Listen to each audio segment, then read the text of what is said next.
ಬೆಳಗ್ಗೆ ಇನ್ನೊಂದು ಒಳ್ಳೆ ವಿಚಾರ ಆಯ್ತು. ನಮ್ಮೆಲ್ಲರ ಅಚ್ಚುಮೆಚ್ಚಿನ ನನ್ನ ಅಪ್ಪ ಮಾಮ, ನನ್ನ ಪುನೀತ್ ರಾಜ್ಕುಮಾರ್, ನಮ್ಮೆಲ್ಲರ ಪುನೀತ್ ರಾಜ್ಕುಮಾರ್ ಅವರ ಒಂದು ಪ್ರತಿಮೆ, ಒಂದೇ ಕಲ್ಲಲ್ಲಿ ಕೆತ್ತಿರುವಂತ ಒಂದು ಪ್ರತಿಮೆ ಇದೆ ಯಲಹಂಕದಲ್ಲಿ. ಬೆಳಗ್ಗೆ ತಾನೇ ಅನಾವರಣ ಮಾಡ್ಕೊಂಡು ಅಶ್ವಿನಿ ಅಕ್ಕ, ನಾನು, ವಿಶ್ವನಾಥ್ ಸರ್ ಎಲ್ಲ. ಸೊ ಅದೊಂದು ಒಳ್ಳೆ ಕೆಲಸ ಇವತ್ತು. ನೋಡಿದ್ರ ಎಲ್ಲೇ ಇದ್ರು ನಾನು ಇದೀನಿ ಕಣೋ, ನಾನು ನೋಡ್ಕೊತೀನಿ ಕಣೋ, ನಾನು ನಿನ್ ಜೊತೆಗಿದ್ದೀನಿ ಅಂತ ಹೇಳ್ತಿರೋಷ್ಟು ಒಂದು ಕಾನ್ಫಿಡೆನ್ಸ್. ಯಾಕಂದ್ರೆ ನಿಮ್ಮನ್ನ ಹಂಚ್ಕೋಬೇಕನ್ನೋಷ್ಟು ಹಂಚ್ಕೋತಾರೆ. ನೀವೆಲ್ಲ ಚೆನ್ನಾಗಿದ್ದೀರಾ ಅಲ್ವಾ? ಏನ್ ಬಿಡಿ ಬರ್ತೀವಿ. ಈಗ ಬರ್ತಾರೆ.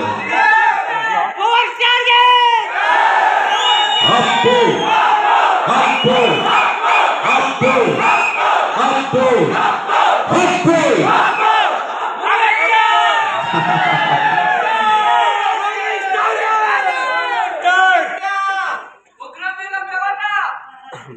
ಹೇಳ್ತೀನಿ.